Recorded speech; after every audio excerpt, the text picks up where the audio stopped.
Ciao everyone! Lovely viewers! Nasubukan niyo na bang gumawa ng donut with mashed potato? Ayan ang gagawin natin ngayon, Grafe Napoletane, or famous donut from Naples, Italy, kung saan ipinanganak ang pizza. Ang kakaiba sa donut na ito ay ginamitan ng mashed potato. At ayan ang nagbibigay ng light and airy texture and also unique consistency and flavor. So yan, wala nang paligoy-ligoy pa. Let's get started. Bago magsimula, i-discuss ko muna ang dalawang harina na gagamitin. Isang medium and strong flour.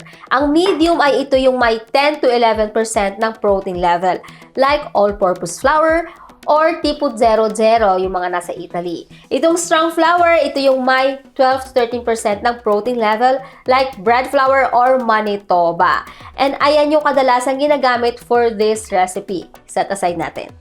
Ang unang gagawin ay isi-zest ang lemon and orange. Kung walang orange, pwedeng lemon lang. At kung wala namang both, pwedeng gumamit ng vanilla extract. So, isi-zest na natin. Ilalagay natin ito sa sugar and then irarub natin together. Nakakatulong ito para ma-extract yung oil and flavor from the zest. Make sure na yung yellow part or orange part lang ang kukunin nyo, wag yung white kasi bitter yan. Kaya careful kayo sa pag-zest.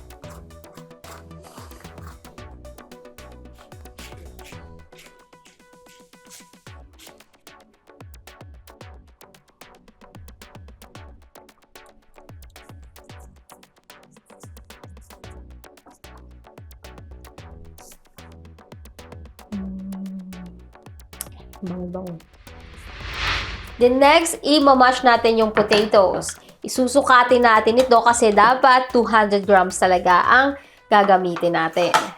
Okay lang kahit medyo warm pa yung potatoes niyo, kahit hindi completely na palamigin. Kung wala kayong potato masher, pwede kayong gumamit ng tinidor.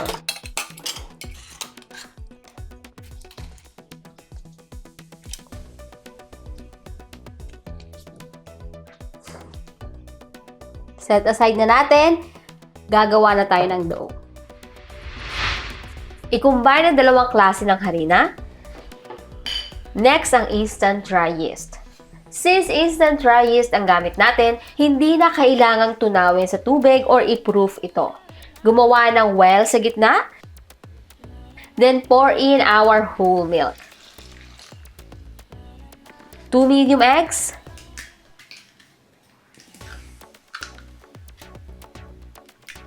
sugar with citrus zest. Next, ang boiled mashed potatoes. Pwede na din ilagay ang salt sa ibabaw.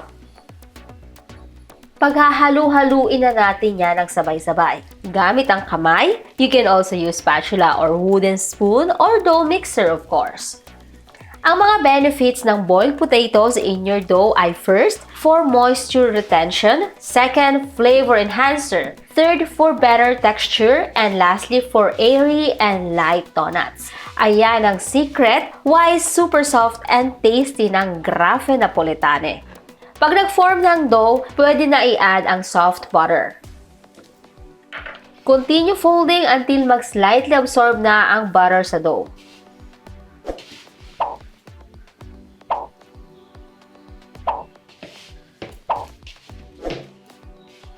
Pag okay na, go ahead and transfer your dough on your work surface. And continue kneading for 8 to 10 minutes or until maging soft and smooth na ang dough. Hindi kailangang i-knead until elastic. Basta maging soft and smooth na siya, okay na yan. Kung mapapansin nyo, napaka-sticky ng dough na ito. So you have two options. First, continue kneading hanggang ma-reach nyo na ang right texture. Then second, knead nyo ng 3 minutes. Then takpan, rest for 5 minutes for gluten development. Then after resting, uncover and continue kneading. Pag sticky ang dough, dust a little bit of flour sa work surface. Ayan, ready na ang dough natin. Tignan nyo guys ang citrus zest sa surface ng ating dough. So beautiful. Kunin ang bowl, dash some flour, then transfer ang dough dito. Maglalagay din tayo ng onting harina sa ibabaw. Pwede rin oil ang ilagay. Cover with plastic wrap and proof for 2.5 to 3 hours or hanggang magdoble na ang volume nito. Depende sa room temperature. Once nagdoble na yung size, uncover your dough. Flour your hands and your dough. And gently press it, huwag yung panggigigilan. Slight lang ang pag-press. Then flour your work surface and transfer your dough. Huwag kayong mabother sa texture nito. Ganito talaga ito, sticky dough.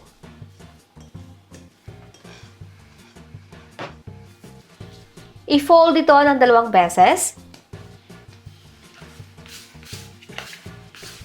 Then fold again. Gentle lang ang pag-fold, huwag nyo itong i-flat or i-deflate. After folding, hahatiin sa 2.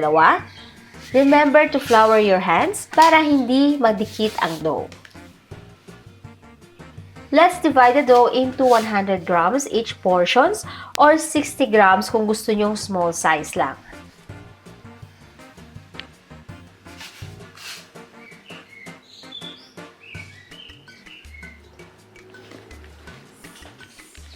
After dividing, shape all portions into a smooth ball.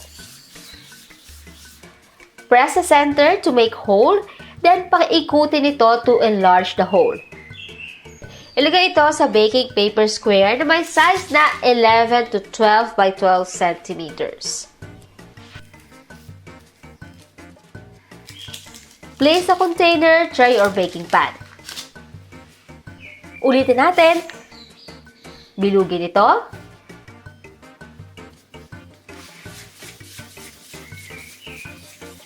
Butasan sa gitna. And roll to enlarge the hole. Sa pag-roll nito, kailangan mabilis kayo kasi pag babagal, didikit ito sa daliri ninyo. Kaya bilisan nyo ang pag-ikot nito. And for the classic graph shape, roll the bowl into a log or baston.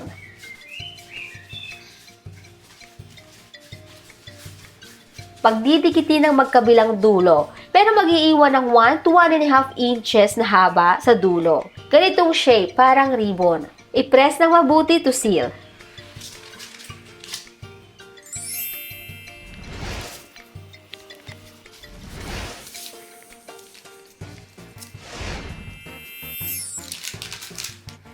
Instead of flour, pwedeng maglagay ng oil sa kamay habang sinishape nyo ito para hindi madikit. Tatakpan ulit natin and ferment for 30 to 45 minutes. Habang naghihintay, we may start to heat our cooking oil. Once the oil is ready, hinaan ang apoy to low heat. Take your grafe at maingat itong ilagay sa oil.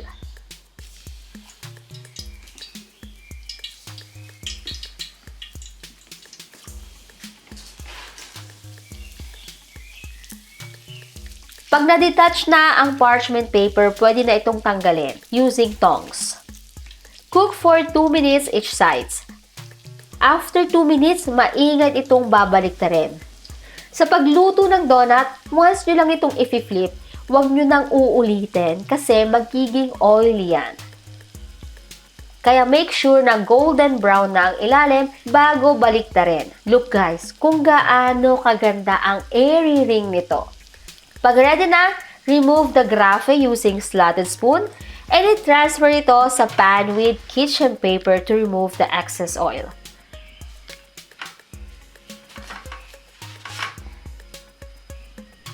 Then immediately habang mainit pa, ilagay sa bowl with sugar, i-coat ito both sides. Pag lumamig na kasi yan, hindi na didikit ang sugar. Kung ayaw nyo ng sugar, pwede kayo maglagay ng glaze, pastry cream, or chocolate.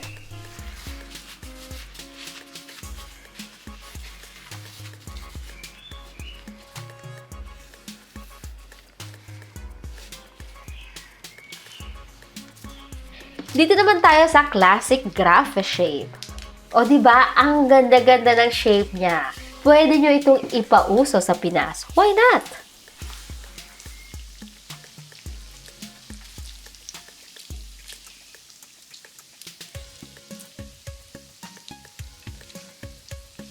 Sa pagbaligtad, maganda ring gumamit ng wooden chopsticks.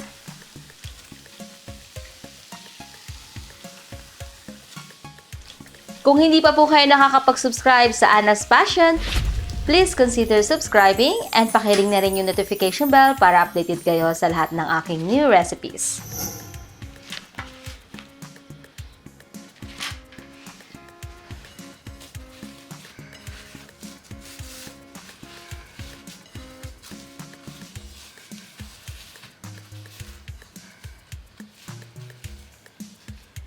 Ayan, tapos na ang ating Grafe Napoletane.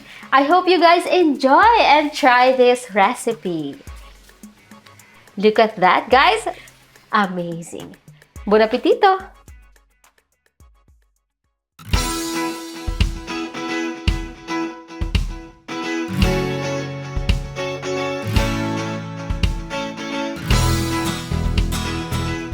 Wow!